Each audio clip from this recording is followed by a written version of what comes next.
Hello there, guys, and welcome back to my channel for yet another and arguably the most needed therapy session after the Chelsea game, because my days, we are awful. We go one step forward, and it's not one step back, not two steps back. No, we do a whole backflip and do 3 steps backwards, because that's what we fucking do.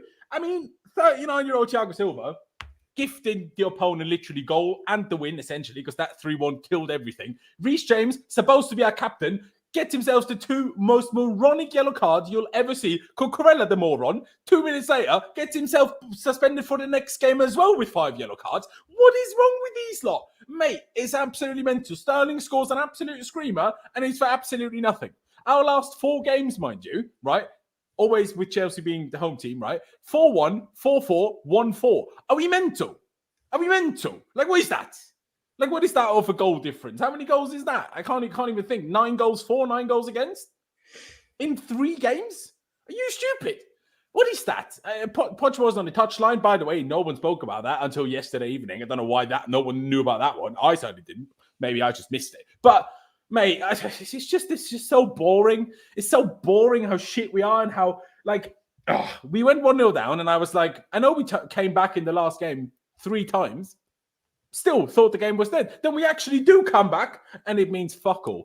And see, we were sat here yesterday with Doms and Charlie, and we were talking about, what can Chelsea achieve? You know, what will this game show? And this is exactly what I was concerned about.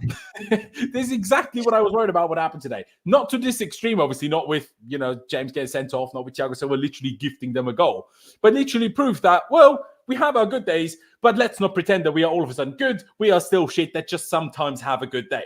That's all it is. That's all it is. I mean, our team doesn't have calmness. Our team doesn't have coolness. Our team doesn't have discipline. Our team doesn't have game awareness. Our team doesn't know how to defend a set piece. Our team doesn't really know how to attack. Mate, obviously, as Chelsea fans, we're always hot and cold. Sometimes you're like, Poch out and Bowley out and the players out. And then you're like, oh, we love everyone. But Chelsea do that to us. It's not the fans at fault for this. It's Chelsea at fault for this. Like I said, we win 4-1, we draw 4-4, and we lose 4-1. Who does that? Who does that? Absolutely insane. Ollie, please help me, because I don't know if therapy session will even help and work today, mate. I'm absolutely fuming. I know you are too, but, mate, where do you even start? Yeah, I don't even know what to say, really. Just top to bottom today, the whole performance was not good enough. Outside of Sterling's free kick and maybe sort of the first 5-10 minutes or so, we were absolutely dire. We managed to stay in the game for, a little into the second half. And the second goal went in, it was just heads down, no composure.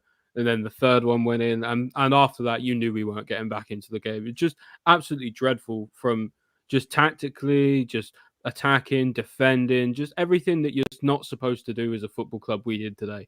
And it really is a reality check, because if we're going to be playing against teams who are going to be playing deeper like Newcastle did today all season, we're not even going to get top half.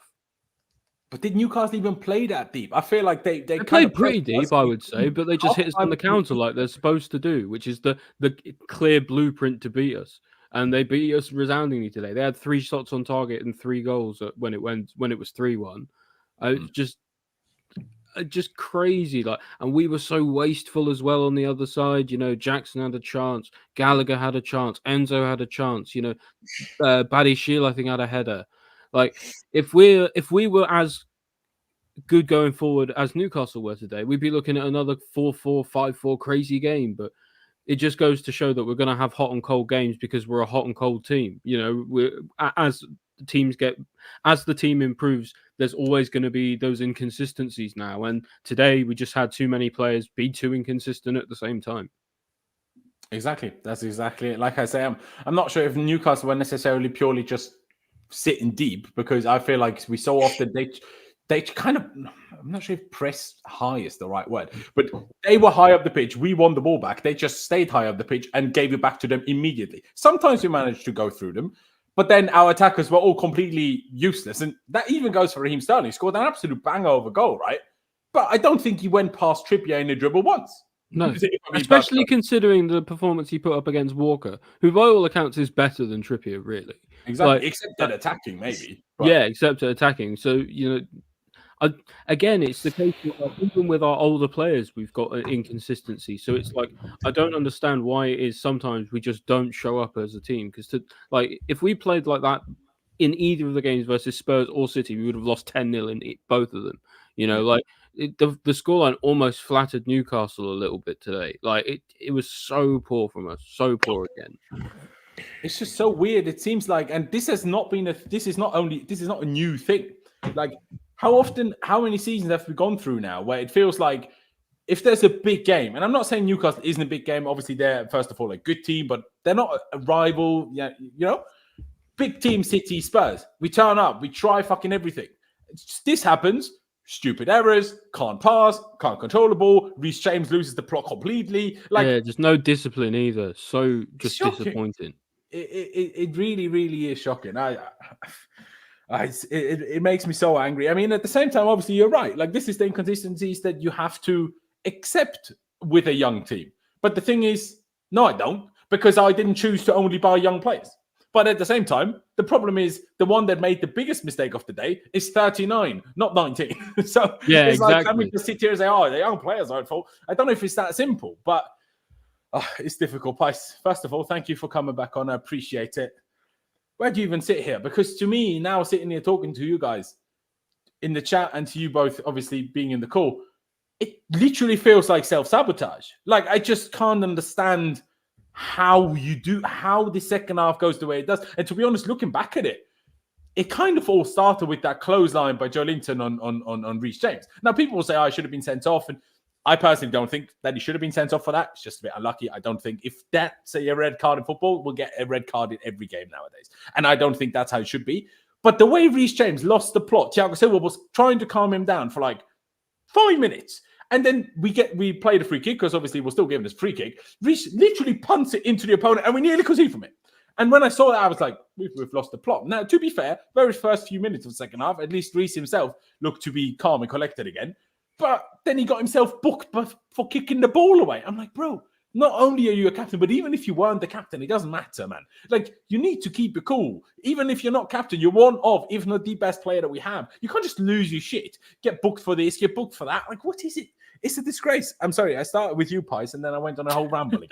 But, that's the therapy session. Literally. Pice, where do you sit on this? Like, what do you even say? Does it feel like self-sabotage to you as well, or what do you think? Yeah, it did, to be honest. Just bored, to be honest. Like, I'm bored of like 1 week being good, next week being shit. It's very boring. I was relatively happy at half time because, going in 1-1, it wasn't a terrible performance. We didn't play well in the first half, but at least we were in the game. But yeah, the amount of like stupid fouls and like petulance there is in our team is just honestly absurd. Like, Pochettino needs to discipline these players. Like, I mentioned. How can he discipline them? He's the one that was sat on the fucking stands because he got suspended as well. He was being disciplined himself. Well, yeah, I mean, but obviously, like, long term, this has not just been happening today. It's been all season. Absolutely, yeah. I don't know. I mean, Poch said, like, we need to, like a few weeks ago, I remember him saying in press conference, like, we need to be more, like, dirty in a good way. And now, like, ever since then, we've just been, like, stupid and petulant and, like, getting yellow cards for time waste, getting yellow cards for kicking the ball away, giving stupid fouls away when you don't need to, like, talking to the ref, and which, they get you a yellow now.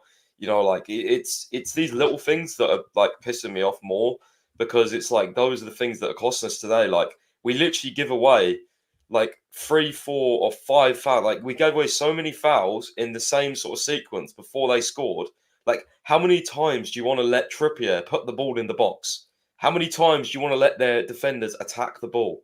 Like, I don't like the defending was shit, yes, but giving them the opportunity because something as simple as we were kicking the ball away is just absurd. Like, that's what annoyed me most today. Like, the result doesn't even surprise me. It doesn't. I'm more bored of this than angry, because it's just like I'm partly confused as well, because I'm like, how can you be 1-1 and then you lose 4-1? We score 4 against City. Like, my mind's just blown. Like, there's different levels of motivation for each game. It's a whole big mess. Like, there's not one problem. It's just like 5 problems. You put it in a pan and like probably not even 5. It's about 50. Here's what you get. Like, you struck on a really important point there, though, Pice, because you're right. There's a different level of motivation for every single game we play. Like, we're like, are we going to see the Chelsea that actually turns up today? Or are we going to see the Chelsea who kind of just can't be bothered and then get beaten and look terrible and average?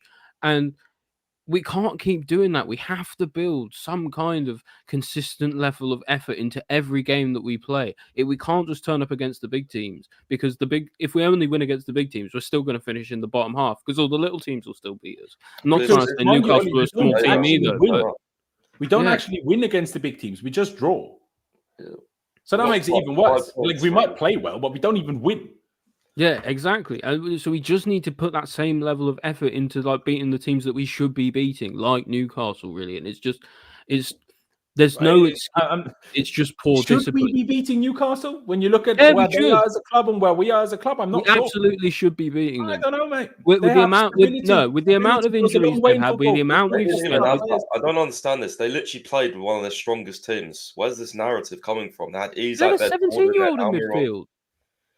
And he played the best part of the game. They still had Joelinton and Bruno Guimaraes. They had Trippier. They had pretty much full strength team. Shaw was back. It's a difficult game, but we self-sabotaged. It was a tough team. It wasn't full strength. It wasn't. They didn't have Longstaff. Yeah, they did miss a few players, no more than we did, mind you. So we absolutely still should be beating them. We've got the quality to beat them. We went 4-4 against a City in our last game, for God's sake. We should be beating them 100%. Yeah, there's no excuse not to. It's poor discipline. As purely on ability, maybe I agree, but football is a lot more than that. And the way the club is, the way the whole squad is, comparing the two strikers, that kind of is, purely on comparing the strikers. I'm like, should we be beating them? Am I surprised that they scored 4 against us and we scored 1? That was not lucky, but in terms of an outrageous moment of a, set piece play or set piece situation. It's a joke. It's an absolute joke. And I think, Pice, I'm kind of in between of what you said in terms of you're bored of it rather than angry. I was bored of it when we went 2-1 down. I got angry at the third and the red card and the fourth. I couldn't believe the third. When the third went in, I was just like, how could you even... Were they even done showing replays yet? No.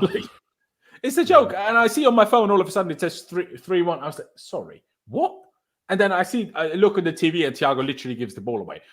By the way, thanks Twitter for sometimes being quicker than the actual TV and sometimes not. So you never know. Anyway, waffling.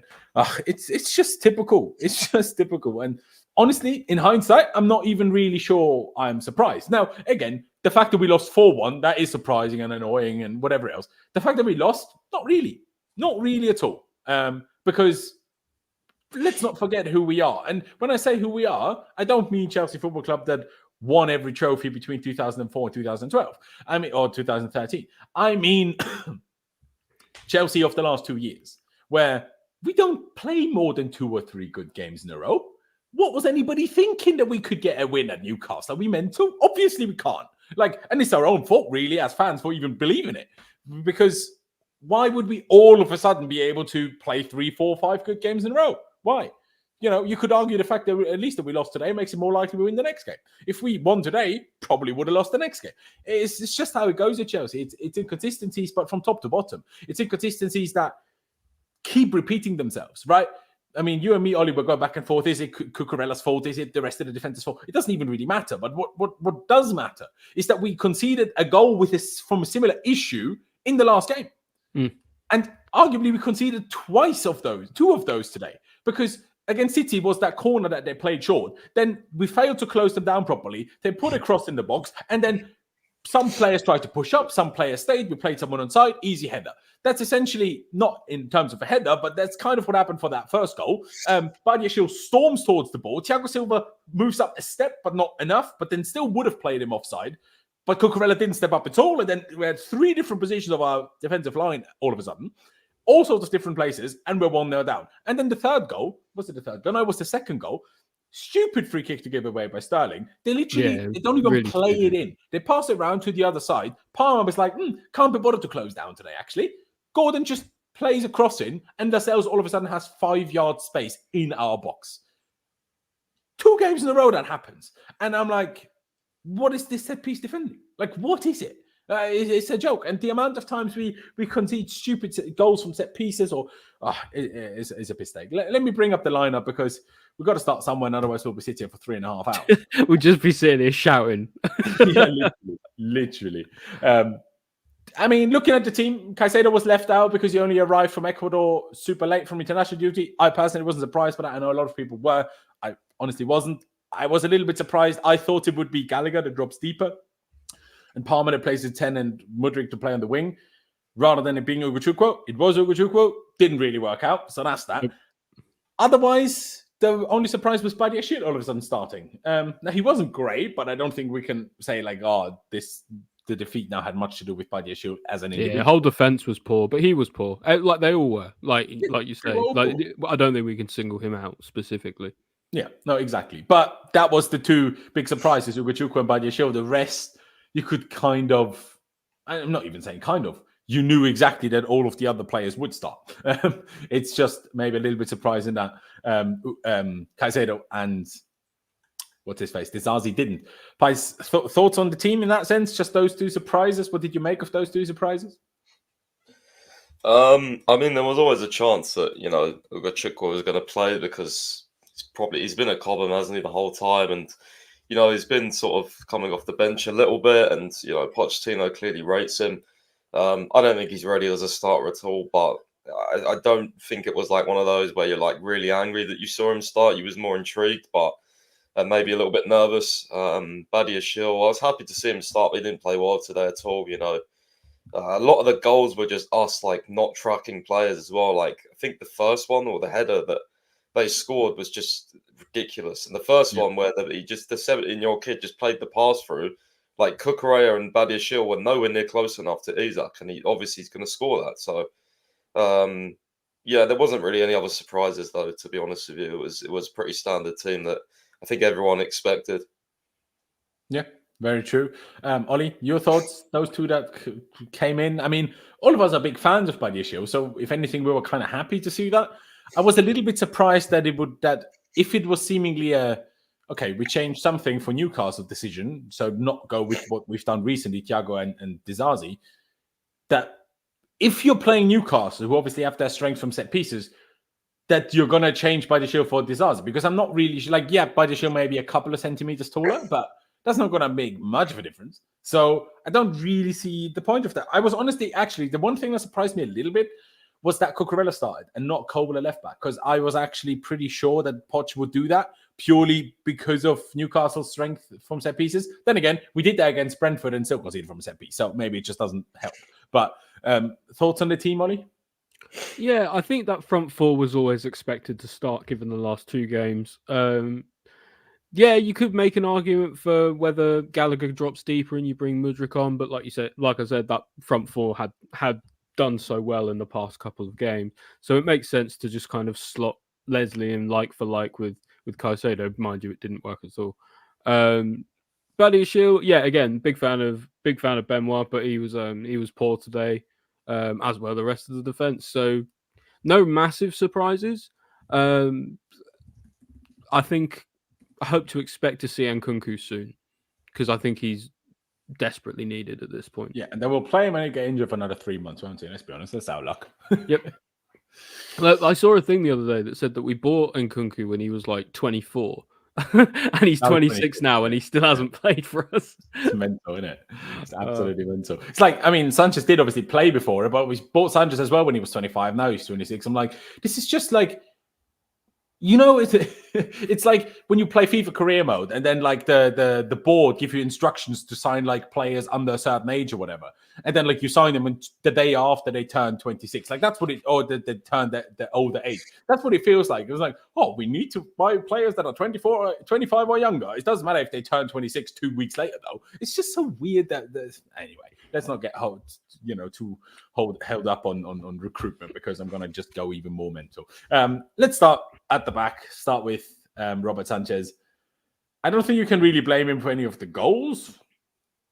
In my mind, he was falling over for no reason. Yeah, though.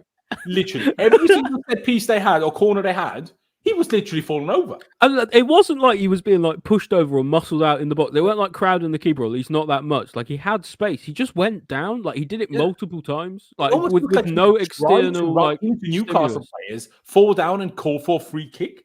I'm like, but if it doesn't work out, then you're on the floor and we concede. So what is this? Like, I don't understand this at all. Ollie, why don't you go first? Sanchez, obviously not really to blame for the goals, distribution. Not great, but not bad. So what do? Do you deduct him points for falling over? I would. Yeah, I would. I'm going to give him a 4. I don't think he was very impressive today at all. He's made. I think it was the only good save I remember him making was the one down low to his right. Everything else later on when it was already 3 or 4-1. Yeah. So like the game was already dead at that point. Didn't save anything he wasn't supposed to. That was it. Average performance. He might have had a super save if that Trippier free kick goes on goal rather than the bar, because I think he had it. But it's fine margins, isn't it? But yeah, 4 for me. He was poor. I would probably agree. I was thinking like 4 or 5, but at the same time, I feel like because there are going to be a lot of low ratings today, and I feel like it's almost a bit of. You got to hedge your bets. Like he wasn't the worst today. It's like a 5 now. Do you know what I mean? So I'm like going with the 4. Pice, would you agree with that, or would you go a little bit higher than that because he's not really involved or anything, but still conceded 4 goals and fell over every time? Yeah, I mean, I don't know what he was doing on some of the corners. I can't lie. I don't think any of them were fouls, to be honest with you. And I watched them, so on the replays, I'd say the Joelinton goal, I didn't expect him to save it, but I mean, you might as well just move out of the goal. Like, you literally just dived, so he had an open goal anyway. Like, he did the same against that Salah offside goal at the start of the season. It's like, but there's other moments where it works for him, in my opinion. Like he's made saves where he does that, and that's why he managed to save it, because he guesses rather than waiting where the striker's going to go. And by guessing, maybe I just think it's so easy. Like when you're running through on goal and you commit that early to one side. I mean, I just thought he committed so early, but anyway, I don't mind the rating. I don't think he was great. I mean, maybe a 5, to be honest with you. Definitely below average. I'll go with a 5. Maybe it's fairer if we end up on a 4.5 anyway. Maybe that's about right.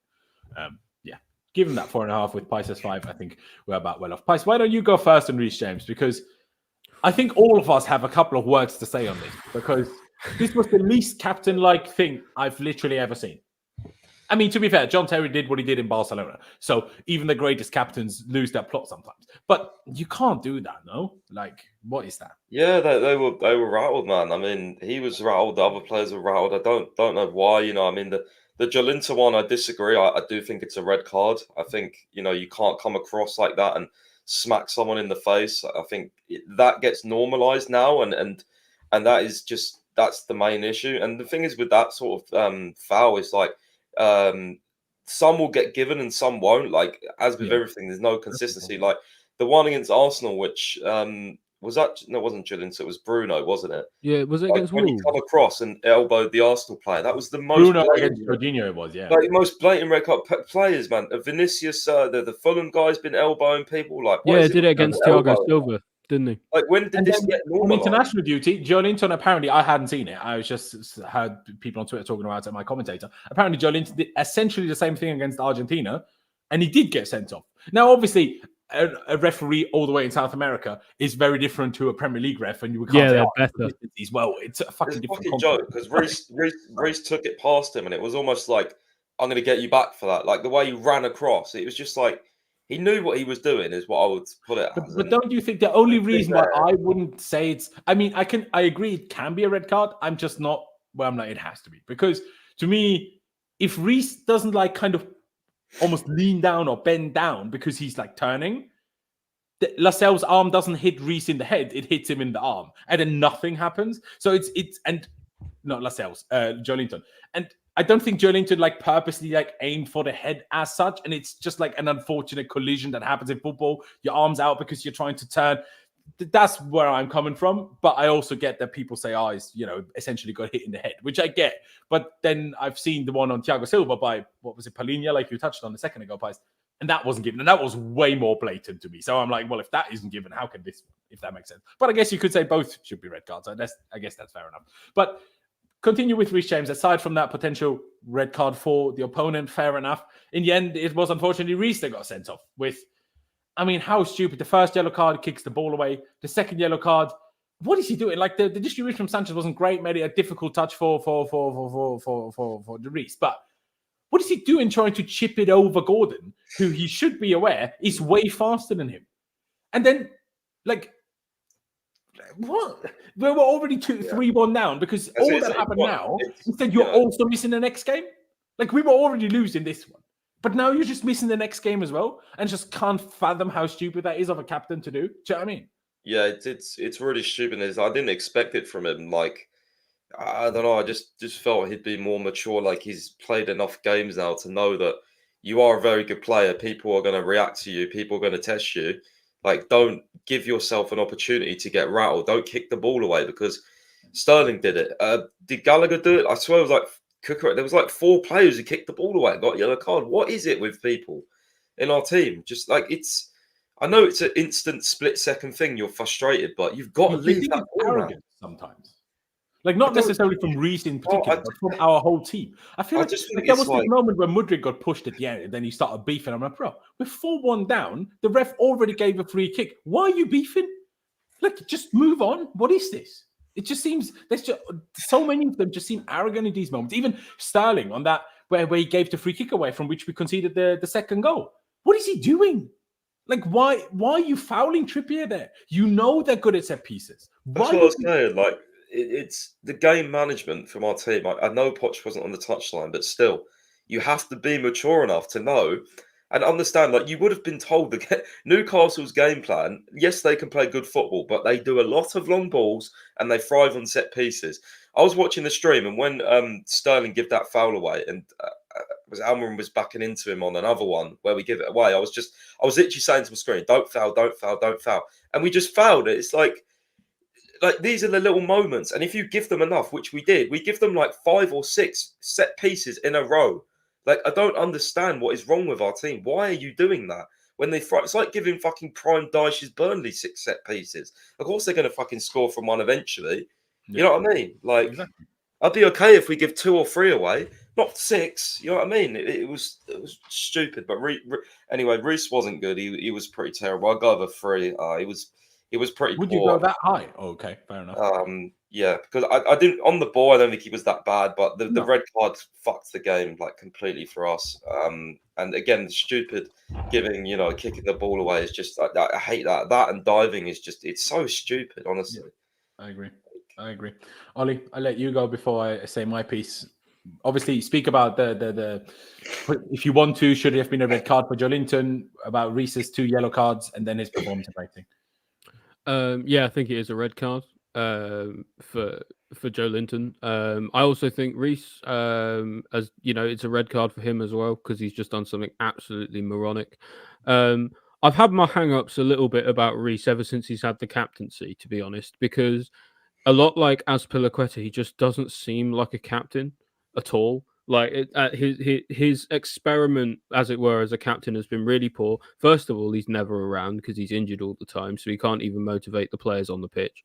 Then when he is fit, he goes and does something like that, and he is not showing a shred of the captaincy that he and the leadership that you need to be showing at a big club like Chelsea. And if it was up to me, if I was Pochettino, I would strip him of the captaincy tomorrow and give it to Gallagher, because for all of Gallagher's faults, at least he puts in effort. James strolls around the pitch, believes his own hype. He's been really poor this season. He's not provided anything anywhere near what he's supposed to. And no, it's not. Absolutely not. He's so poor. He was fantastic against. Who was it? Where he got the assist, Man City. He was fantastic in City. Great. One performance. Fab. Against the best team in the world. Like, come on. Yeah, what good does it mean now? It's useless. He's been so poor. No, he hasn't. He has. Gusto's been miles better than him. Considering, he's been injured the whole time. Gusto is nowhere near the level of Reece James. Gusto's been miles better than him this season. Miles better. What? If I could give Reece a 0, I would. Be permanently injured, though. Like, you have to, as much as we complain about Reece being injured all the time, when he comes back, he's obviously not at his very best immediately. That's understandable. Even though I'm going to let you finish first. I do on today. I agree with all of that criticism. I don't agree that this is a criticism for him every game, but today it is, if that makes sense. But Ollie, continue on Reece, but maybe more in particular for today. Yeah, just specifically today. If I could give him a 0, I would. It just, I'm not denying. I'm going to give him a 0 because people say that he's world class, but I haven't seen him do a world class performance in ages. I just haven't. Like I look at teams, I look at players that try to really impact the game, and ever since he's got the captaincy, I've just felt this like, not laziness, but sort of laissez-faire attitude from him that I just don't want to see from my captain. For me, he's just not captain material. Maybe he shows it inside, like maybe for some people, they don't need their captain to be, like shouting on the pitch, pointing at people, giving directions, setting the standard. But for me, I do. And Reece doesn't show that at all. Fair enough. I mean, I'll give him a 0 as well, purely for the red card, essentially. But also, I think outside of that, and obviously it's a bit difficult when you only watch the game and you don't know for sure how much of that was tactical instruction, how much of that is being a bit lazy, how much of that is maybe protecting his own body still after so many injuries. But outside of moments, he's so like standoffish. He didn't really attack often. He was involved in like 1 or 2, but he didn't really push up the pitch much. He wasn't very aggressive in defending. He still defended well overall. Like when people got close to the box, he was there and 9 out of 10 times won the ball. But he lets them too close in for the first place. And then if they turn around and cross, he's not aggressive to like try stop the cross or anything. He stops them from getting in the box and getting past him. He does amazing at that. But at closing down, pushing opponents away from the goal and like being a leader in that sense, I agree. I do miss that sometimes, and especially today when you see that obviously Reece losing his head a little bit and then Thiago Silva trying to calm him down next to him. But that's also the reason why Thiago Silva isn't the captain, because his teammate just got clotheslined, and instead of having a go at the ref with him, he's trying to calm him down, which is the right move in a way, but also not, because I'm like, you can't just. It's almost like Potter, where it's like, you just accept it is what it is. Do you know what I mean? Where I'm like, no, you need to stand up for yourself, stand up for your team. So it's like that's kind of the problem that we have. Like Reece has his inexperience issues or being injured arguably too much to maybe be the ideal captain, but also the vice captain is always injured. So that makes Reece being injured as the captain so often even worse, if that makes sense. But Thiago Silva, I know he was obviously captain for PSG for many, many years. So you'd say, oh, he's clearly a great captain. Maybe it's still the language barrier, but then I'm like, what does that show about his involvement when this is his 4th season here? He should speak English by now. Like he should. Like this, it's not really an excuse anymore. Like first 2 seasons, sure. But if you're here for 4 years, your kids live here, they go to school here, you should speak enough English that English isn't the reason why you can't or shouldn't be captain, in my opinion. Maybe people have a different opinion on that, but me, as I'm able to be bilingual, why shouldn't he be? It's my logic. But yeah, Reece for me, the red again. We were 3-1 down already. We all knew we were losing that game, but to then get yourself sent off and that's the thing. Just to like, but as well, it's like even at 3-1, you could somehow conceive of a reality where we somehow got back into the game, and then when your captain just gets himself sent off for the most immature, mundane crap foul as well, because he got beat for pace. And like it's just, we knew at that moment there was absolutely zero chance of us getting anything out of the game. It's like we probably weren't going to win the game, but that basically confirmed it. It was just really disappointing from him today. There you go. Fair enough. We move on from Reece James. I know usually we do the centre backs first, but Reece just pissed me off so much I had to do him first. But let's stick with the full backs for now, and let's do Cucurella on the other side. It seems that the fan base or people are very split on whether it was his fault or the other people's fault for that first goal. Hey, Ollie's very set it was Cucurella's fault. I feel forced to agree, even though I'm like, but I still don't think Badiashile should storm out like a madman, essentially creating the space in the first place. As much as you could say, oh, Cucurella shouldn't play him on side, but it wouldn't have been an issue if Badiashile doesn't storm out like a mental guy. So it's a bit of a two-sided sword. But aside from all of that, whether he's at fault for the goal doesn't even really matter to me. He's the next in year. We were, again, losing 3-1, maybe even 4-1 by the time he got booked. I can't remember. he should know that he's on 4 yellow cards. He might not have, but he should know, and that he's next. That the next booking is going to get him sent off, especially with Reece now being suspended. Like, it's ridiculous that he's also suspended. He's an absolute piss take, quite frankly. Like, I'm outraged. In general, other than what Pice touched on earlier, not closing down the crosser in Trippier's case most of the time, I don't like that. At the same time, closing down the cross doesn't often stop the cross either. So as much as you want to see them close down, there is probably 10% chance that actually helps blocks the cross or not. So it might not change a lot, really, in most situations. I think in some situations he was actually good, trying to help us play out from the back. One of the people that actually drove us forward, more than Reece James, for example, more than a lot of players, to be honest. So that, I guess, is a bit of credit to him. But I still don't think he can get even an average rating, so I'm going to give him a 5. Ollie, what would you give him? I give him a 4, just because I don't think he was that good. Got forward a little bit, did okay. But for me, he was at fault for the first goal, and that for me is unforgivable. I think regardless of there being that space, and that in the first place that everyone's rushing to fill, if everyone else goes, you go, because otherwise there's just no cohesion in the back line, and yeah, it just doesn't work for me. It's a shame because Cuckoo's been decent recently, and he was actually not that bad when he went over to right back later in the game. And then, of course, he got his booking. But yeah, just a meh performance from him, I would say. There you go. Pice, your thoughts on Cucurella? What did you think about that first goal anyway? Like, who in your mind is mostly at fault for that, if you can even pin it down to one individual?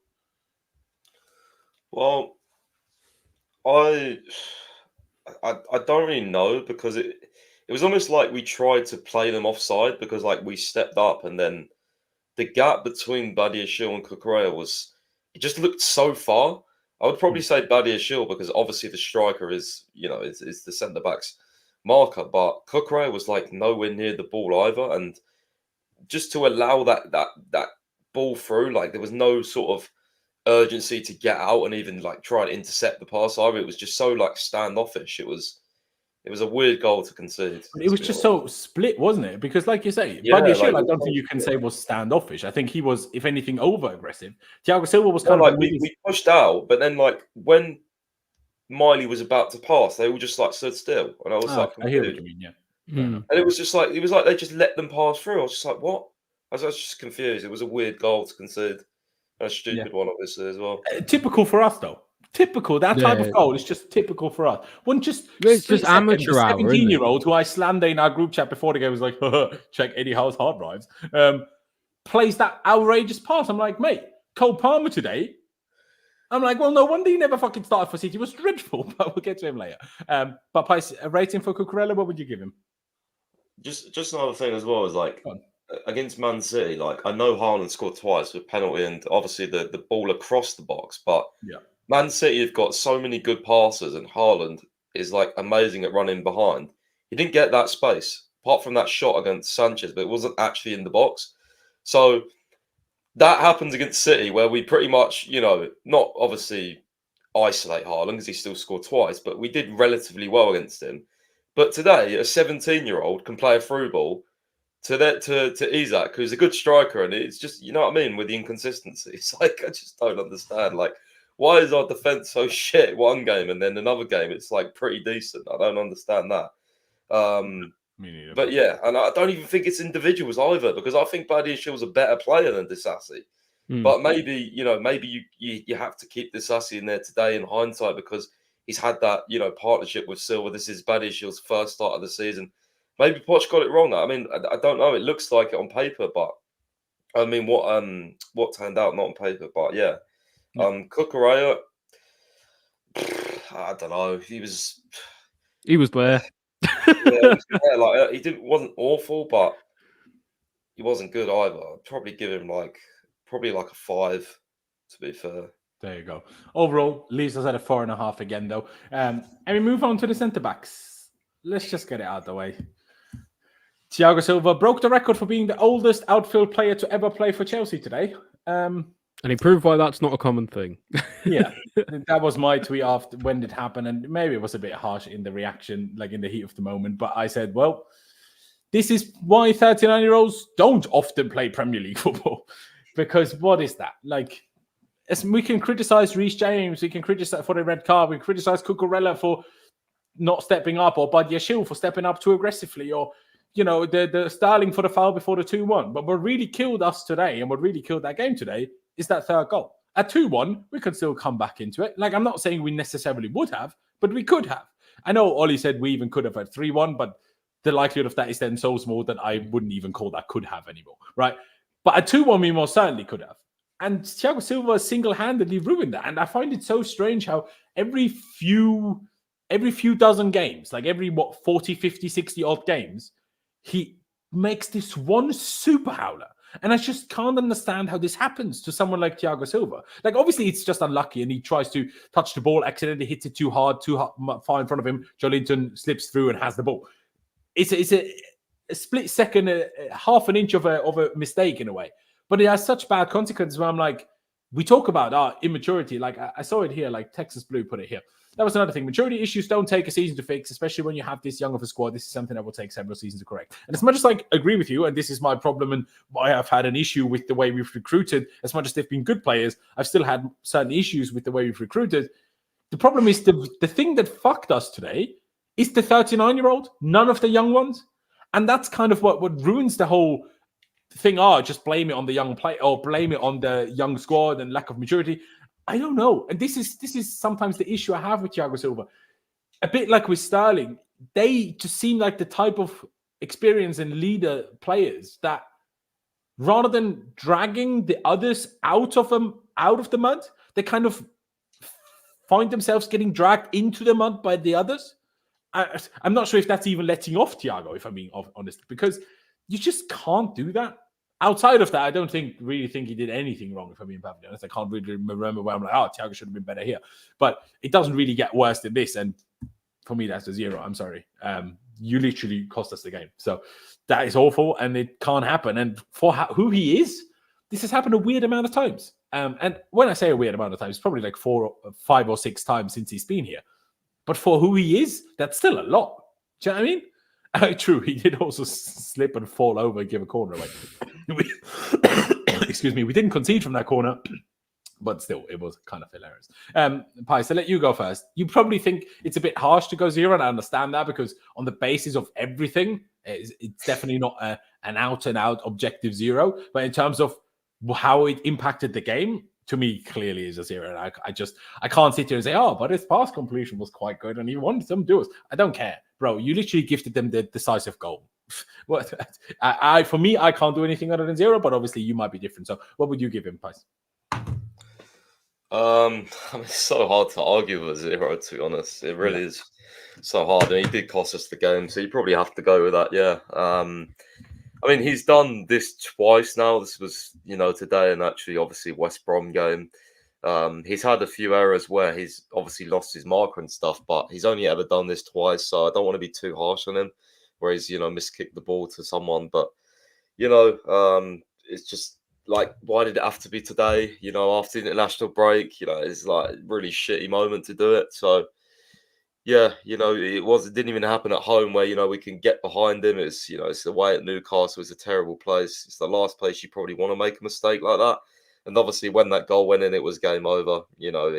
We had no chance of coming back. I mean, at 2-1, we have a slim chance, 3-1, no chance. So, yeah, he did cost us the game. There you go. Fair enough. I do have to highlight this comment quickly before I go to Ollie. Cost us the game from minute 1. We're never winning that game. Did you watch a different game to me? We had literally multiple huge chances at 1-1. So we could have scored 4 today, and we didn't. I agree, we weren't good, but we still had the chances to win the game. That's what I mean. Yeah, like I completely agree with you. Like we had the chances to actually play. The game was there at half time, and whatever the fuck was said at half time, I don't want to know because. And of course, our manager makes no subs again at half time, even though every idiot could see that it was necessary. I'm genuinely the way we came out in the second half. It was like we went in at half time. Like Perez sort of went, here's your oranges or whatever. Go out for the second half. Like. It was just like, I don't understand how you can get that much worse. Like, we wasn't even good anyway in the first half, but we just, the second half was abysmal. Like, it was crazy. I don't know what happened to us at that break. Honestly, it was disgusting. Yeah, it did. I mean, Ricky said Newcastle missed very clear chances. Could have been 6-1. Yeah, in the end. But at 1-1, we had the bigger chances. Like, yes, obviously you might be right. But by the time the 3-1 is done and we had a man sent off, obviously it's a completely different game. And you can't just say, oh, it should have been 6-1. That doesn't mean that we couldn't have been 2-3-1 up at halftime, though. Those are two different conversations. Regardless, Ollie, I assume you're going to have to agree with the 0, but what do you even have to say about this error? Because it's just ridiculous. 0, inexcusable. Next, I can't get into it. It was really, really poor mistake. As a professional footballer of his caliber for 39, being 39 years old, his job is to kick a football. Today he did not do that. Therefore, you can't give him anything higher than a 0. There you go. Fair enough. Quick and painful. Badiashile then. First Premier League start this season. Obviously, started against Blackburn in the Cup, but that was it. Also, didn't play the full 90 in that game, so it was also his first full 90 today. Unless he came off and I somehow missed it because by the end I was just too annoyed to even pay attention, really. But, she could have scored with that header that he had. I actually thought he was going in for a second, but then it wasn't, unfortunately. The whole stepping out, in my opinion, he still stepped out too aggressively. As a whole, I don't think he was good, so I'm going to give him a 3. Maybe it's a bit harsh and I could say 4, but I'm going to say 3. But is he really 1.5 worse than Cucurella? Not really, is he? I'm going to say 3.5. That's what I'll say for now. Let's see what you boys think. Ollie, I'll let you go first. You literally created Badiashilism, a whole new religion the other day. And now here we are. But the Lord is testing us. It's clear. Very good. But yeah, he was poor today. I would give him maybe a 2.5. I think he was really, really poor today. Not what we've come to expect from him at all. A few moments of decent quality, but just really caught out quite a lot in defence. Just wasn't impressed with him at all today. There you go. Sorry, if you said a rating, I was reading. 2.5. 2.5. Maybe have I gone? Yeah. Okay. I'll wait for what Pice says, and then maybe I'll go back to my 3. We'll see. Pice, what did you make of Badiashile, and what would you rate him? I give him like a 2.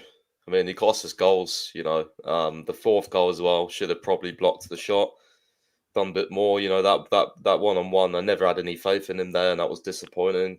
He's probably the man in the middle as well for the header for the. He was the second goal. Oh yeah, true. Well. Actually, he was true. I forgot about that. Okay, I'll go back to my. I'll still give him a 3, but overall leaves us at a 2.5, I guess. I'm a bit being maybe a little bit more lenient because again, it was his first Prem game in 5 months or whatever it was, his first full 90 of the whole season. I'd see this. I disagree with. I think he probably could have played for weeks, but we chose not to. I find it weird that Newcastle away is the day to all of a sudden play him. We were sat here yesterday with Charlie and Damesh, and all of us said to Newcastle away is not the game to all of a sudden play him again.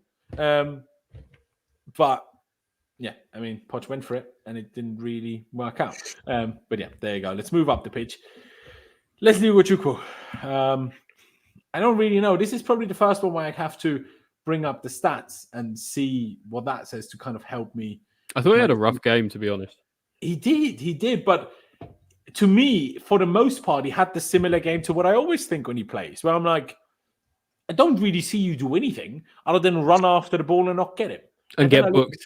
And you look way better than what I saw. Because ground duels, 75%, 6 of 8. That's very good. Probably better than most other players that we had. I haven't looked at all of them, but still. Tackles, 2 out of 5. Okay, not amazing, but I guarantee there's going to be plenty of players that have 0 tackles. So when you look at it that way, passing accuracy, not good, but 81% is not bad. I don't think he cost us. I don't think he cost us anything. He didn't he wasn't the one that gave the stupid free kicks away. He wasn't the one that gave the ball away to give the opponent the goal. But he still just weren't good. So I'm going to give him a 4 because there was nothing great he did. But I also don't think there was too many outrageously bad things. I don't know. It's a tough one for me. Ollie, what about you? What would you give for Gochuku? Yeah, I think 4's about fair. I think he started the game worse than most. But actually, most of the other players actually got worse as the game went on, and he kind of stayed at the same level for most of it. So I give him a And then was 4 as subbed well. off, mind you. Yeah, and then was subbed off. But he was just not a needle mover. It seems to me that that's probably the last time we'll see him, because in the next few games, Lavia will probably be back and fit to be able to rotate with both Caicedo and Enzo. So I don't think that's necessarily a bad thing for him, because he doesn't quite seem ready yet for me. There you go. Fair enough. Pice, would you go along with the 4 for Leslie as well? Would you potentially go even lower? You seemed quite critical or disappointed by him. Yeah, I'd probably go for like a 3, to be fair. I don't think it was very good at all. It was. I just think he looks slow as well when he chases after the ball. I don't think he's actually slow, but he's just tall, isn't he? Like he takes long strides. Right? Like when they don't look like they're fully sprinting. I'm like, yeah. It's like it's Haaland looks like that though, because he's really tall. weird. Like he takes long strides. Almost a bit like how Havertz was for us. Like he's not that slow, but the way he even Cole Palmer today, it was like that sort of lackadaisical kind of tall, sort of lanky, like kind of quick, but not really quick. And it's like when that's in midfield against, the physicality as well of Newcastle, it was not a good mix, honestly. The one way he put his hand out and fouled him really annoyed me, because I was like, when Trippier hit the bar, I was just like, that was like the real sort of starter for all the like petulance and stupidness and the amount of like stupid fouls we give away. So it's true. Yeah, I don't think he's ready to be a starter at all. But yeah, I agree. I saw someone on Twitter talk about how did it end up that in pre-season Andre Santos was starting multiple games, played well, at least averagely well every time, and then we see Leslie Ugochukwu ending up starting for Chelsea in the Premier League, while Andre Santos can't even get off the bench or onto the bench. He can't even get off the stands at Nottingham Forest, and you do have to question it, but it's kind of simply put, it's just a dreadful loan from the recruitment team, really. Let's move on to Enzo Fernandez. Certainly the best of the midfielders today, but to say he was good would still be a bit of a stretch. He could have scored. I think that was actually a good effort and a good save. I'm not going to be too critical for him not scoring that. Could be a little higher. It's a good height for the keeper. No, of course, but like that's absolutely really nitpicky, to be fair. Yeah. No, I agree. Absolutely could score it. But his stats aren't bad. 92% pass accuracy, 6 out of 7 long balls. The ground duels aren't even bad either. 60%, 3 out of 5, even one an aerial. 3 interceptions, 2 recoveries. But again, I didn't look at every other stats. Passes into the final third, 8. That's pretty good. Something in me wants to say 6, but it's too high. So I'm gonna say 5.5. I just don't think he was that bad. I think he was unfortunately dragged down by a lot of bad players around him today, and by obviously us being not great. In the space of 90 seconds, we go from 1-1. Having had the better chances until that point overall, to being 3-1 down in the space of 90 seconds. So, yeah, what else can you really say and do? But yeah, 5.5 from me. Pice. Enzo, for you, would you maybe give him a 6? Would you also go below average? What would you say? No, I'd give him a 6. I think he was like our only sort of okay player today, to be honest with you. He was good on the ball. His passing was good. He didn't get exposed. Didn't make a mistake for a goal, I don't think. So, no. Yeah, I thought he was okay, especially with obviously Ugochukwu next to him. It's obviously not ideal. So, yeah, I think a 6 is fair enough. Okay, let's see what Ollie says. Ollie, what about you? Would you also say 6, or would you go a little lower than that? I'd say a 5. Just because I don't think anyone had a performance good enough to be considered like average, which like a 6 kind of like is what the barometer is on this show. So, yeah. For me, it's a 5 for him. He just. Yeah, like didn't really do all that much. Like started well, I thought, was kind of spraying balls around, but kind of faded as the game went on, which isn't a surprise. Just didn't really make an impact. No, I hear that. Then again, unlike everyone else who made a negative one, like Sterling and Jack, threw really well a few times, and they just do nothing with it. And then obviously you're like, Enzo didn't affect the game. But if they did, it's not his fault. He's being ineffective in a lot of ways. Yeah, I do agree with you. He was best player today, for what it's worth. Yeah, I'd probably agree. But yeah, that's just the unfortunate reality of a midfielder. You can have a decent game or an acceptable game and look really bad, but some days you have a decent game and everyone thinks you're a superstar. because you're very much affected by what people in front of and behind you do. As much as the people in front of and behind the midfielders need the midfielders to function, if the attackers or defenders don't work, even a good midfielder can't look good. Well, can't is maybe the wrong word, but rarely does. Let's get to Conor Gallagher. Yeah, he was poor today. He should have scored that chance when we pressed them high. He won the ball back. Arguably should have just struck it with his right foot immediately, takes it onto his left, which isn't bad. He can even still shoot with his left foot. I don't even think the decision to shoot is that bad, but then you need to hit it or to square it to Jackson, who was in an easier position. But you just need to do better there. In general, though, I don't think Gallagher was poor today, without a doubt. But I don't think that was a Gallagher issue today. I think that was a playing him in this position against this opponent issue. That was, in my opinion, because he was way too high up to really impact anything. Because Newcastle just punted it long or out to the fullbacks and wingers every time that we tried to press them. Except 2 occasions when we won the ball up the pitch quite high, and then we didn't do anything with it. But that is Gallagher's biggest strength. But he couldn't really use that strength at all, because I just think he was playing the wrong position. I just think we would have been much better off if Mudryk started on the left, Sterling on the right, Palm in the middle, and Gallagher instead of Ugochukwu. I just think we would have been much better off that sense. We wouldn't have lost by more than 4-1, would we now? Let's be honest. But overall, I still can't give him higher than like a 3. I don't think. Excuse me, a few people will probably say 0, 1, whatever, because people love the fact that when, Gallagher gets a lot of praise recently for being so good and being almost undroppable or being undroppable, and a lot of people don't like Gallagher. A lot of people want Gallagher sold. And as soon as he doesn't have a good game, people jump on it. That's what people do when players almost prove you wrong, and then I'm proven right again now.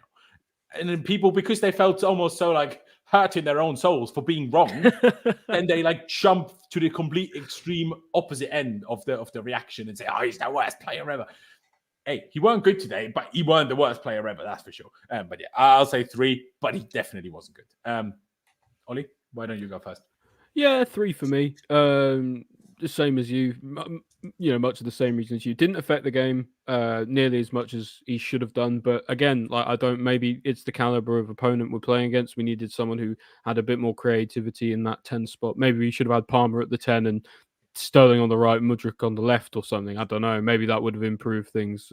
It's hard to know, but he wasn't impressive today. It wasn't like Gallagher's been recently. So yeah, I think a 3 is about fair. There you go. I mean, Owsley says, I love Gallagher. This was his worst game so far. No, I agree with that. It was his worst game. Doesn't mean he was the worst player on the pitch, though. 2 different things. But yeah, there you go. You agree with the 3, right, Ollie? Sorry, I was reading it. Yeah. There you go. Pice, would you agree with the 3 as well? Do you think we should go lower? I mean, John says here, I'm doing the same thing. Sorry, Vic. I disagree with Vic. Same thing I'm apparently doing with Silva as to what I've just explained for Gallagher. I personally disagree, but fair enough if you see it that way.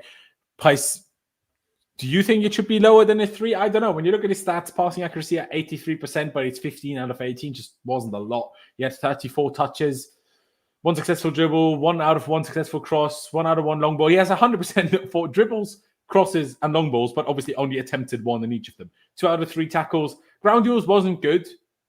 That's easy to admit. 5 out of 12 isn't great. But to purely say he just did nothing, it's just a bit like he was the only one that ran. You could say, he did nothing. Well, what did any of the others do? He covered ground for everyone the whole game long. Didn't help us, but still, someone has to do it. And trust me, you would have noticed it if he didn't do it, or if someone else didn't do it. But hey, it is what it is. Pie, sorry, go on. Debating between a 2 and a 3 because I think he was really poor. Yeah.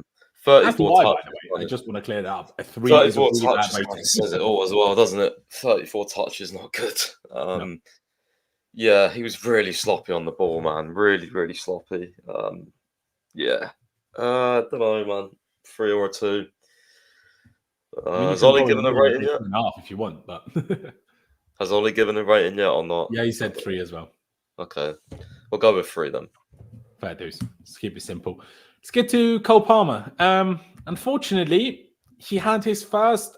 Maybe I'm forgetting a game, but I think he had his first bad game for us today because, almost like Pi said, it was a bit like a Havertz performance where I'm like, maybe a bit harsh because he did still try, especially in the second half when he kind of got moved centrally. But again, by that point, we was 3-1 down and the man down soon after. It was kind of done. but he didn't really manage to find any creative passes, didn't really manage any of that. He was too slow. He got absolutely destroyed by Livramento all game long, really. Wasn't helped defensively either. Yeah. I because of how good he's been recently, I almost want to go quite low, but I think the chat will literally come to my front door and kill me if I give him a lower rating than Gallagher now. So I guess I'm also going to give him a 3, but I was just really disappointed by him today. It was just really poor. Stats also don't look good. 0% for crosses, 0% for long balls, 1 out of 3 tackles. Okay, ground duels is maybe a bit better than Gallagher, but he was in way less of them. I don't know. No shots. 1 chance created, expected assist 0.04. Those are barely any. Maybe even a 3 is nice. I'll be perfectly honest, but I'm just scared of the chat. I will just be honest. Price, Palmer for you. Would you go as low? Would you go lower? Would you go higher? What would you do? Probably give him like a 1, to be honest. Thought it was his worst game. He was pretty abysmal. Then I can go lower as well. I'm going to give him a 2. But he was pretty abysmal. I don't know what really I'm giving him a rating for. You know, he looked tired, which was weird because he shouldn't be tired. You know, he played come on a couple of times for England. Did he start the second game? Am I right? No, he didn't. No, he just came on. I thought he did come on. So, yeah, it was a weird one. Looked really off the pace today. Really off the pace. Leggy. Didn't create anything. Like, was just, wasn't a good performance at all.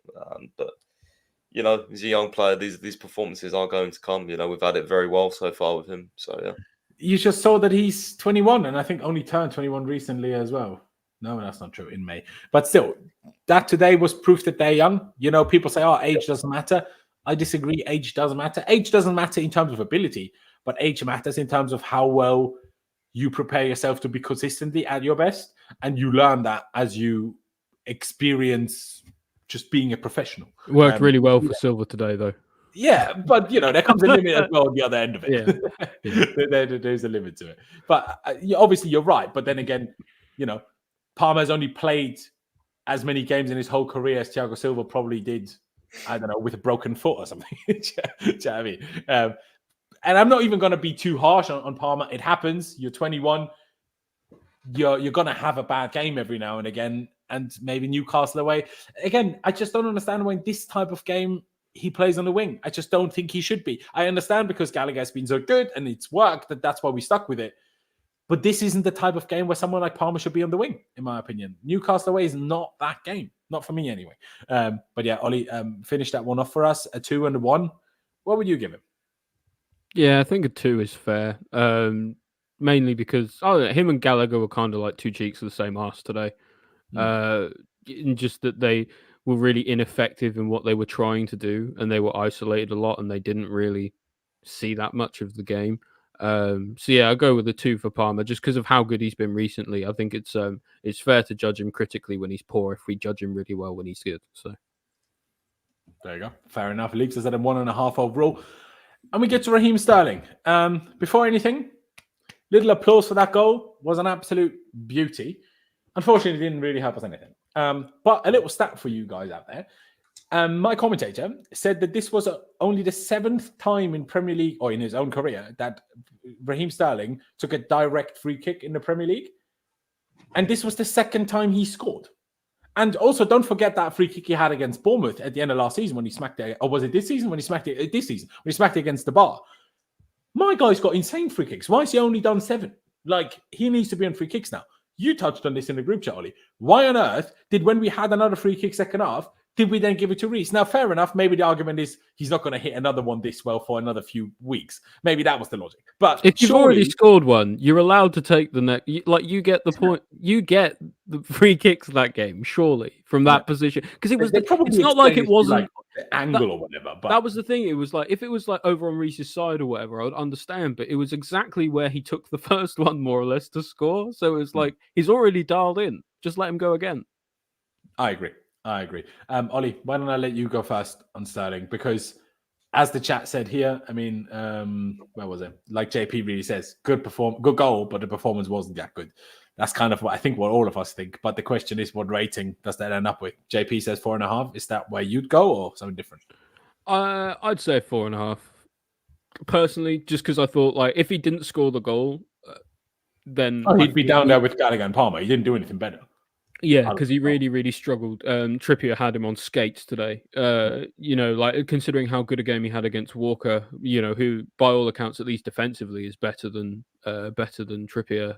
He had a really hard time today and a really difficult time. Just wasn't getting anything out of the game. Great free kick, sure, it'd be a fun memory for him maybe, but yeah, it didn't give us anything in the game, so can't give him anything higher than a 4.5. Fair dues. Pice, what about you? Would you go along with something like that? Great goal. Outside of that, very poor. I mean, looking at stats, ground duels, 4 out of 14, 29%. As much as you're a forward, that's dreadful and shows what the chat also said. Trippier absolutely destroyed him. Successful dribbles, 2 out of 5. Apparently, I had expected assists of... Wait, where was it? Only 0.11. Sorry, I got the wrong stat. Passing accuracy was 75%, 12 out of 16. Not a lot of passes, mind you. He had 41 touches at least, a few more than Gallagher. And he was all subbed off, obviously. Oh, actually, both were subbed off one day. Wait, was Sterling even subbed off? Yeah, but super late. So Sterling played longer. And so like a good 20 minutes longer. And only had 7 more touches. So maybe, arguably, we were maybe harsh on Gallagher, if anything. But no. I still think with the goal. Price, 4.5 or something different? No, lower. Way lower. I'm going for a 2. Thought he was shit. Despite the goal? A great goal. That's what he's getting the points for. Other than that, he was abysmal. Actually, worse than Gallagher and Palmer for you? Yeah, abysmal. What made him worse? Better than Palmer, because I give Palmer a 1. But, yeah. No. But you said only because of the goal. So without the goal, he would have been worse than Palmer. He was so bad, honestly. He was so bad. Yeah. The amount of times... Elaborate. What specifically do you think he was so bad at today? When he had the ball and he was trying to take players on, he was doing that thing again where he just ran straight into him. The cutback where Palmer overlapped. How do you overhit that pass? Like literally, that was poor. You play that pass. There's 2 players in the box. It's the easiest goal we'll score all season. You fucked that up. Defensively, I don't think he was tracking back as much as I'd like him to as well. That annoyed me again. And he was terrible. Like, he scored a great goal, but he just seemed like our only outlet a lot of the time, though. That's kind of where my kind of score came in from. Like, because as much as Sterling wasn't great today, Gallagher and Palmer didn't do anything. So they were both shit as well. It's a tough one, isn't it? Yeah, I'll give him this. No, you know what? I'll give him a 3.5 because I think I give Gallagher a 3. Yeah, and I'll give him a 0.5 for the goal. Other than that, like the whole attacking line. I mean, we'll get to Jackson, but these 3 today, like, what was I watching? Honestly, like in attack, what was I watching? So bad. Yeah, it really was. I'll keep it quite simple and just agree with the 4 that we kind of settled on with a 4.5 and a 3.5 so far. But I kind of just agree with what both of you have really said. He was poor outside of the goal. He didn't manage to get past Trippier ever. It kind of made look a bit silly by Trippier. And like Ollie said, how can you destroy Walker but get destroyed by Trippier? It's just strange. It's just weird. It's almost like the last international break was the same. He was outrageously good the last game or 2 before the international break when he got told he wasn't in the England squad, and then the last one before it. And then as soon as we come back from the international break, he was awful. And the same, unless memory fails me, I think the same thing happened after the last international breaks, both of them. It's like Price says, though, it's different effort for different games, and we can't keep doing this. No, exactly. It's just strange. For me, I don't think, in defensive work, but I don't think Sterling, other than maybe against City, tries hard against anyone for defensive work. But I wouldn't say Sterling didn't try. It just failed at it. That's a bigger thing for me today. Johnny says here, Sterling should have been right wing, going on to Livramento's inexperience. It's kind of true because, again, obviously we didn't maybe know that in advance, but they had Lewis Hall were not allowed to play. Dan Burn, who otherwise plays left back, injured. So you could have kind of guessed that either Livramento or Trippier would play left back, which means a right-footed left back. And what does that feed into?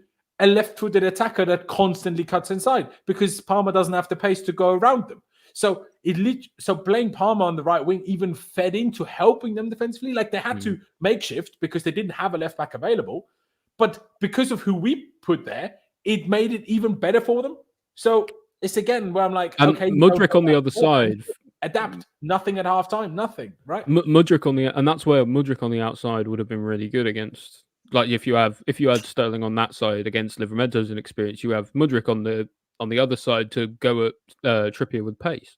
Yeah, like, and that makes so much more sense. Not whereas that Sterling isn't fast himself, but yeah. No, but like Sterling, nobody has Mudryk's pace, right? So so Sterling would have an easier time of it, and Mudryk would have at least give Trippier more of a game than Sterling did today. Because my God, like Trippier had him in his pocket today, literally in his pocket, and then Sterling if you get destroyed by the defender in your own offensive phase, Sterling, at least try to make up for it by helping destroy the right back in his offensive phase. But no, let him cross. Well, Cucurella as well. But Cucurella is a bit of the left, not Cucurella specifically, but the fullback is in a difficult position when the opposition fullback pushes up, because there is also another winger around. So if the left back pushes too extremely onto the fullback, that means there's a winger in 3,000 acres of space that can do whatever he wants. That's why when the fullback pushes up, you need the winger to drop back and help out defensively, which, to be honest, neither Sterling nor Palmer did any of that today.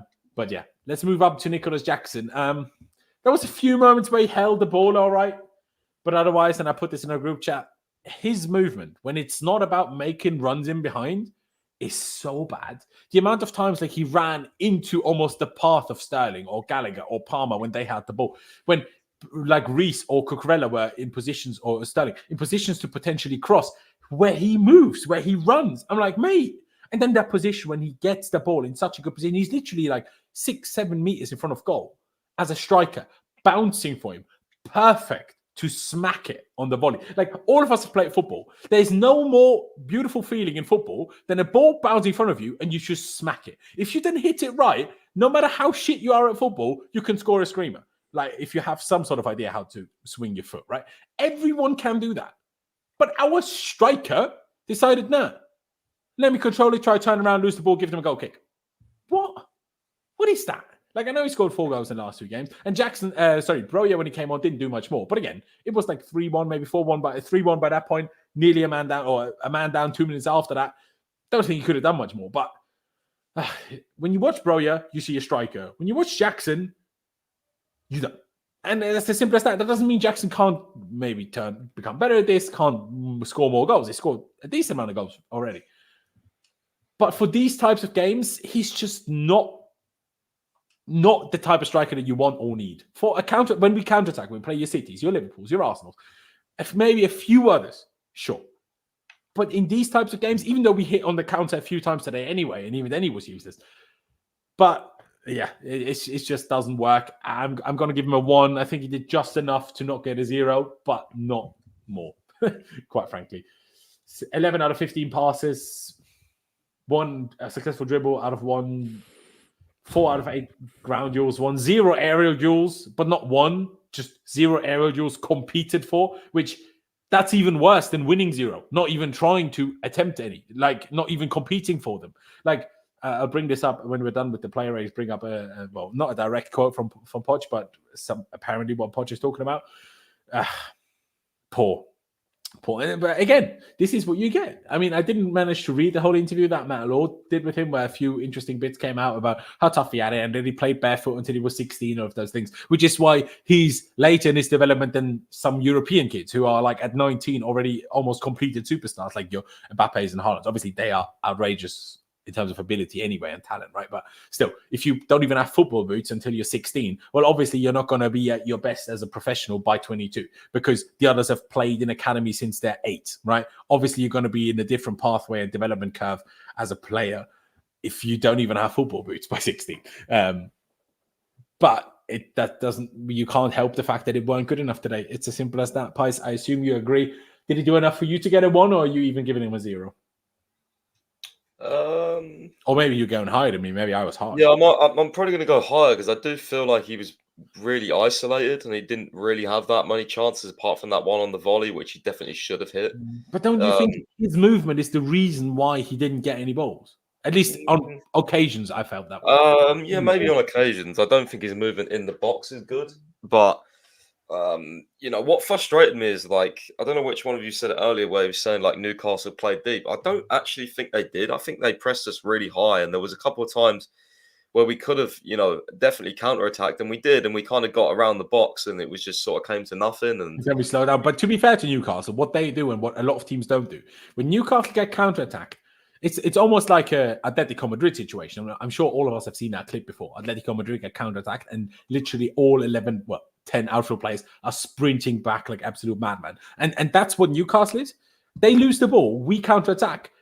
The second we get around the box and stop for a split second, all of a sudden all the players are back.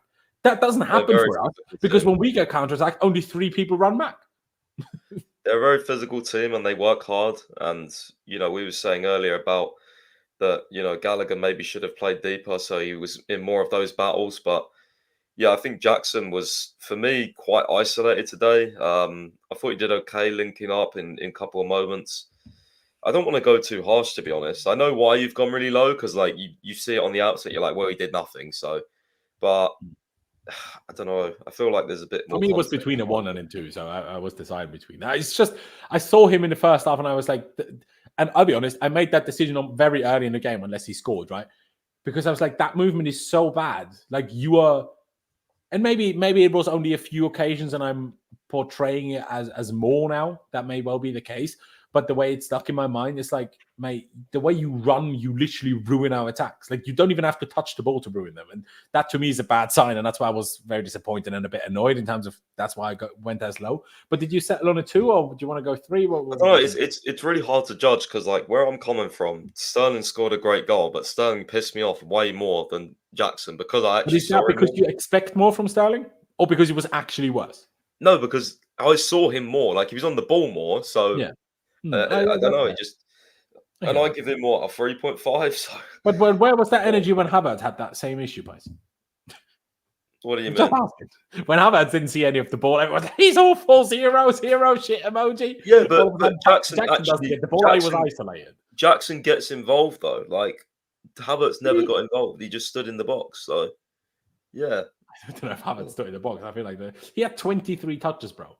Like, I know you're saying he was isolated, but also then you can't say he got involved. If he, like, we can't be isolated and getting involved at the same time. Like that. It has this game he wasn't that involved. I'm talking about wider context. Okay, like you always see him drop deep and stuff like that.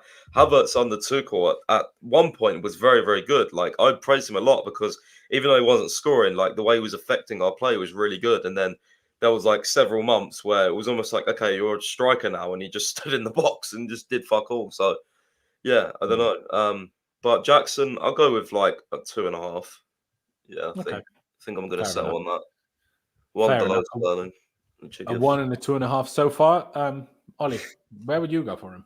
I think 1.5 is about fair. That's probably what I'd go with because I do think he was poor. I don't think he was quite as poor as you said, Loz. Well, I was deciding between a 1 and a 2. So. No, it's like a tiny margin. So there were a couple moments where he did like things that I was like that I expected him to do. But like you say, his movement has just been so poor in the way that he runs into other people and doesn't make space for himself. Like that is what good strikers do.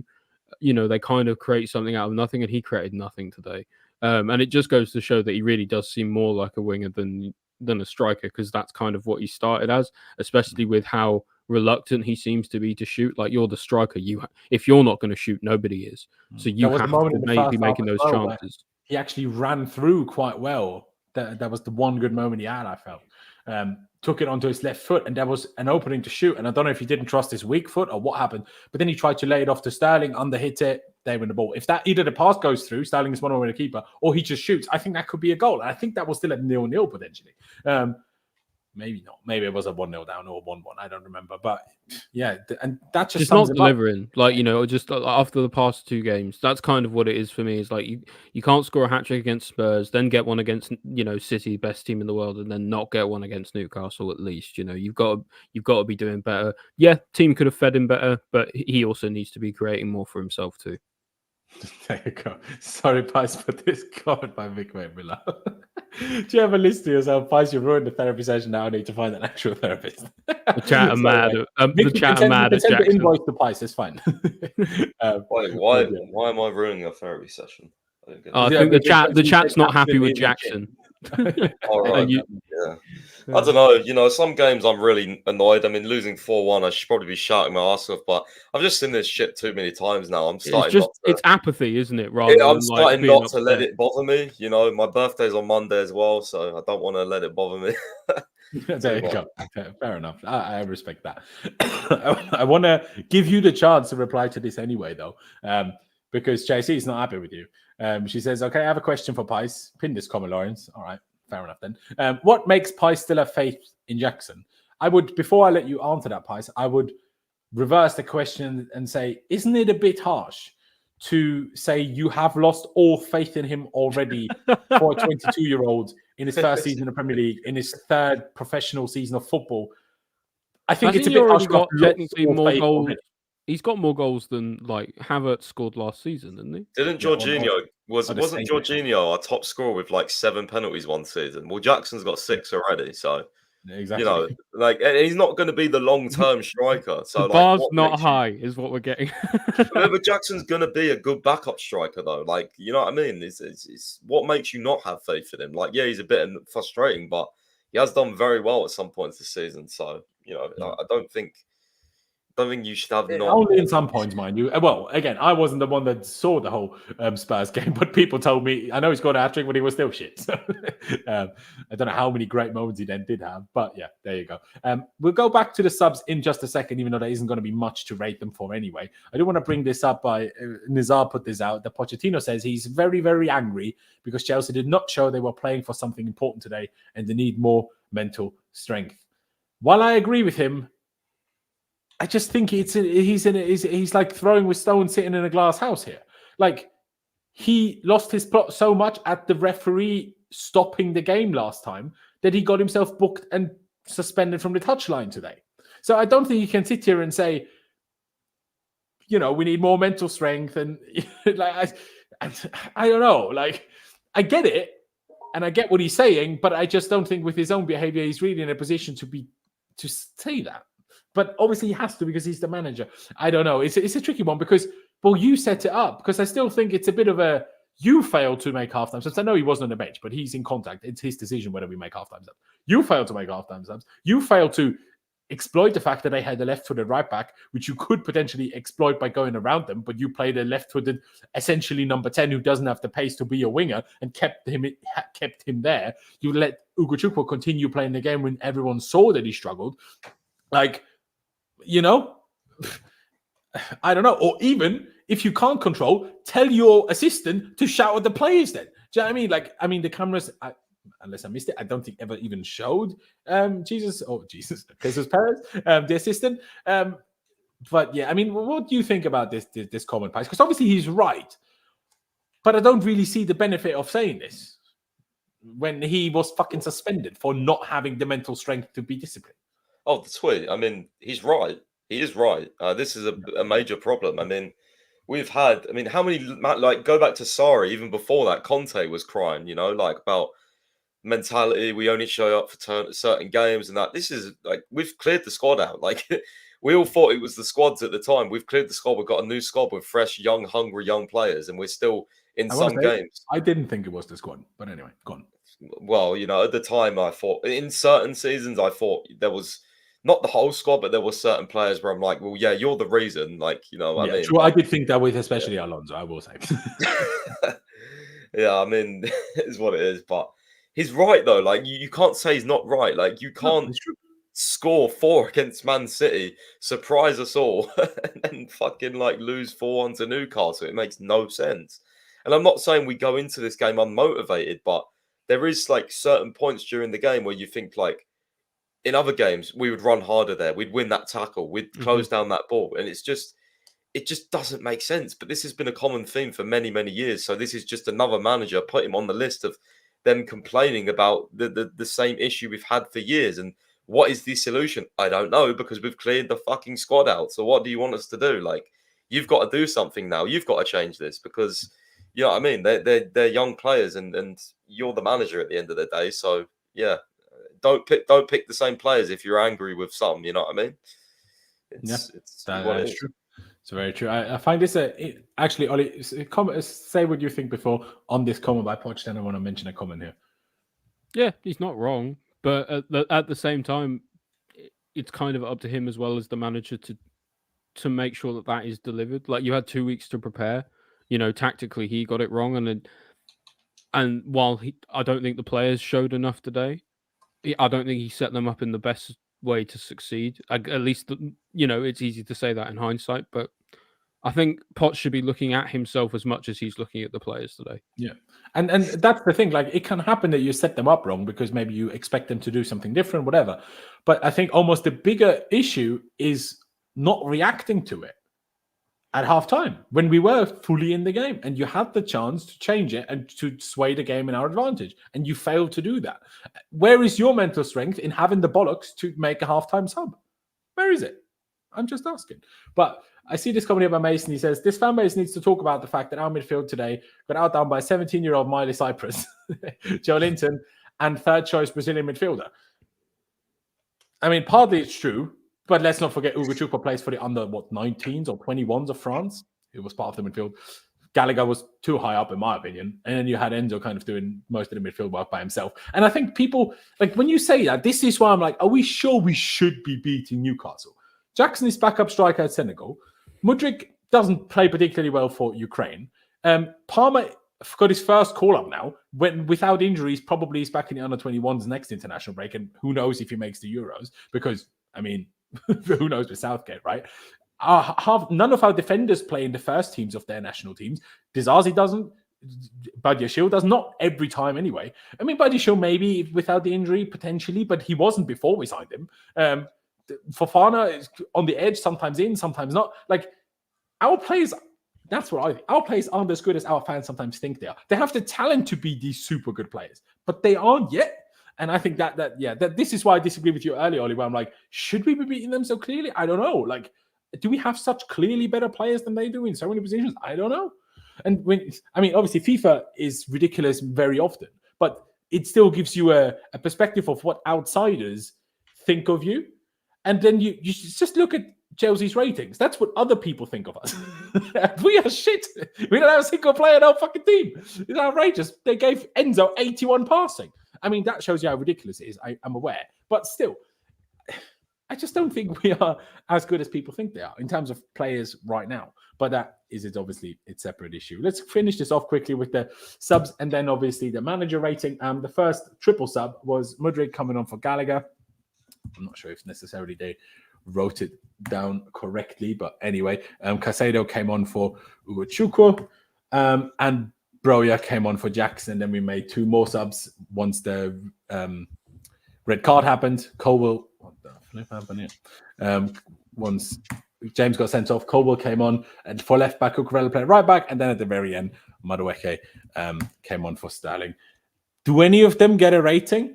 I mean, the three first ones, they played 20 minutes, so you can give them one. But I don't even know what to say for any one of them. No, none of them really did anything. Exactly.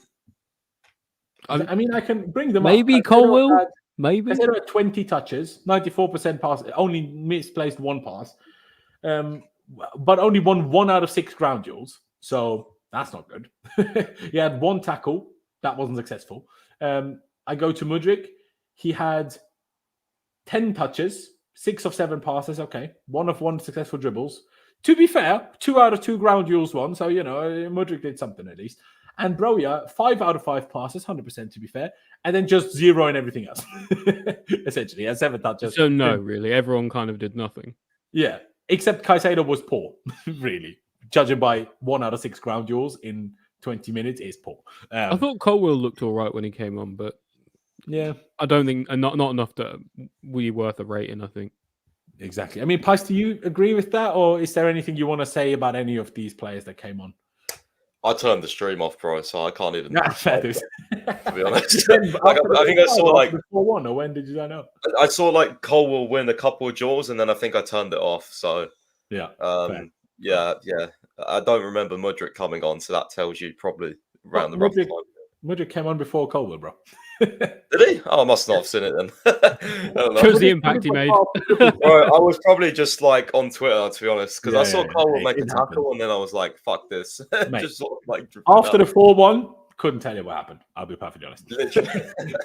Yeah, I was so far gone. I was like, "Yeah, it's over." That's it. All right. Let's finish it off with Pochettino then. You could argue we should put Perez down because Pochettino wasn't on the bench, but maybe not, right? So, Poch, it shall be the team I'm not particularly unhappy with, except that I don't think Gallagher there was the best idea, but I understand why he stuck with it. What I don't understand and what I'm not happy with is sticking with it past halftime. Because I'm like, okay, you went with what has worked previously. Fair enough. I understand that. We've been good recently, so I get why you did that. But by halftime was the latest point where you're like, okay, this isn't working the way I want to because Gallagher's been phenomenal for us recently. And today he's absolute wank. So how about you put him in a different area of the pitch where his biggest attributes can actually be useful, can win us the ball back, can be useful with his running, rather than being high up the pitch and then having to run after players because Ugochukwu and Enzo maybe sometimes. But essentially, Ugochukwu and Enzo not really doing anything defensively. So Gallagher storming around like a madman, trying to win tackles, giving fouls away that he is only giving away because he's storming after them rather than being in front of them. So for that reason, I'm gonna say 4 because I still think the majority of the blame today lies on the players, like losing their heads, Thiago Silva's mistake, Reece James' mistake. Those were the main issues rather than tactics.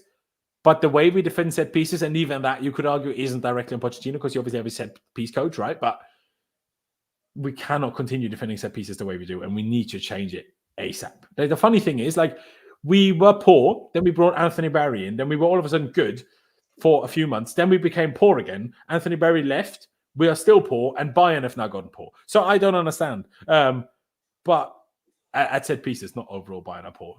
Yeah, it's essentially just Kane and Musiala got everyone else a bit dead there. But anyway, I'm going to say 4 for Pochettino. Ollie, would you go along with something like that, or would you go for something different? I'll go for a 3 personally, just because I thought, especially the in-game management today was really poor. I just didn't feel like we made decisions quickly enough. I don't feel like, and maybe that's a product of Poch being like in the crowd rather than on the touchline. But to be honest, he should even have kind of a bit of a better view of the full game, really. Yeah, especially the subs. Like, by the time a lot of the subs came on, it didn't really seem like we were going to win the game anyway. And that's also a criticism, like we didn't really make any changes while we still had the ability to change the game. Yeah, just a bad showing from everyone, to be honest. There you go. I also agree with this, by the way. Defenders had the ball too much. That connection between our attack and our midfield is so distant and always has been. That's a theme of Pochettino's teams, it seems. Yeah, but I'm not, because I would say this issue applied last season, potentially even under Tuchel before that. So maybe it might also be a Chelsea thing. Yeah, maybe it's a Chelsea thing, or nearly everyone struggles with this thing. I don't know, because you can't say it's the players because we don't have the same players anymore. But I agree with it. That is an issue that I never like. And that the 4-2-3-1 should help with this, but not if you put Gallagher as the 10. Like, then, it doesn't really help with that anymore. And especially when you don't have another winger, because you don't have the outlets. You just don't have the outlets like this, in my opinion. But there you go. A 3 and a 4 so far for Poch. Pice, what would you give Poch today? I don't even know because he wasn't on the touchline. But what I would say is, like, made subs way too late. I think we could have made a sub at half time, probably put Gallagher in midfield, drop him back a bit, maybe bring a Mudryk on, put Palmer more central, try and get him to impact the game, or even Madueke, someone like that. That was probably my main criticism of him today. But I really I almost don't want to give a rating because I don't know, like, he wasn't really there, and I didn't. But he still makes the decisions, bro. Just because he's not. Yeah, he does. But you're not, like, even on the touch. Like, I've always thought this. You could argue up in the stands, he has a better view tactically of the game than he does on the sideline. So arguably, he should be making better decisions from up there. Maybe I just don't think he's there to directly influence things as much. I mean, give you an example. When we played the Club World Cup when Tuchel got COVID. I thought we was going to lose to that team we played because Tuchel wasn't there. Like, when you have assistants on the touchline and they're not, like, they don't want to be future managers or whatever, it does think for me. I agree that it has an impact. And yeah, I found out about that last night. I only found out after we did the preview stream. I mean, Pice, did you know that he had this touchline ban until yesterday evening? Did you know that? What's that? Did you know that Poch had a touchline ban before yesterday evening? No, I had no idea. It came as a surprise to me as well. They must have literally just dropped it right before, like, literally yesterday. No, because apparently he got it for 3 yellows, and he got a yellow card for complaining after the City game. Huh. And apparently since then he was suspended. No one just knew. No one reported on it. I don't know if the journalists didn't know the rules either, because I didn't know. Why is it for players 5 but for managers 3? Doesn't really make sense to me. But anyway, hey, there you go. I mean, Pice, if you don't want to give a rating, we'll just leave it at 3.5 between me and Ollie. That's fair as well. So you can still say your criticisms of what you already did, of what he should have done differently or whatever. So, but yes, this is still important. Sacking Poch would achieve precisely F4. Exactly. There's absolutely no need, no benefit, and no progress happening if we now sack Pochettino. First of all, we can't, Pochettino is already, in my opinion, not quite the level of manager that I would like us to have. The same goes for Potter, obviously. But you're only going to get another step worse if you sack Poch now. But who are you going to get? Who are you going to get? The only hope you'd have is getting some, trying to get Xabi Alonso. That would be your only hope if you sack Poch now. But why would he leave Leverkusen right now? There's a chance they win the fucking Bundesliga. Why would he sacrifice that for us, where we are probably going to sack him in 12 months anyway? So, yeah. But anyways, I think the therapy session has worked in a sense that I'm not outrageously fuming anymore, but I'm just disappointed. I'm just disappointed with just how shit we are, how inconsistent we are, how we never lose a normal game. We never just lose a normal game where the opponent is a bit better than us. They score a good goal. We get unlucky or their keeper is outrageously good. That just never happened. We lose games because we bottle it in front of goal. We make stupid mistakes, no matter who it is. It could be Cucurella, it could be Thiago Silva, it could be Enzo Fernandez, it could be the goalkeeper, it could be Reece James. It could be any of them. Any of them are perfectly capable of making the worst mistakes you'll ever see that you've never seen from them before. But for us, they are somehow able to achieve them. And it's just frustrating. At some point, Poch will lose his shit. But do I care? No. You lose your shit then. Do something about it. But what's he going to do? Play the same team over and over and over again? It's like when early in the season we were poor and he kept playing Cobble and left back. I'm like, well, you've seen 3 times now it don't work. Stop doing it. Anyway. Stop with Hansi Flick, mate. I honestly, there's a wish in me to punch every person that says we need to get Hansi Flick. Literally, did you not see what he did with Germany? This club football is different. Fuck off. Did you see how bad he was? Anyway, let's wrap this up. Ladies and gentlemen, thank you guys for watching. Subscribe if you haven't already. That would be massively appreciated. Hit that like button on your way out. I haven't told you any of these things. That's what happens when bloody Chelsea piss me off. So please do it on your way out. That'd be massively appreciated. And of course, check out Ollie down in the description below, both his podcast and his personal Twitter. You can see them linked on the screen and as well down in the description below. And of course, please do the same for Pice's website, londonsfirst.com. Mate, are the sales already done? Because it's obviously now Saturday, or are you keeping them up until Cyber Monday? I think the sales are still up, yeah, on our store. But yeah, if you want to check that, that'll be good. Also probably have a piece up tonight about the game from one of our writers. So it'll be interesting to see what he says. Not very happy, I suppose. There you go. But yeah, and of course follow Pice on Twitter as well. But yeah, ladies and gentlemen, thank you guys for watching. Up to Chelsea, upwards and onwards. Because how many more times am I going to have to say that? And we'll see you next time.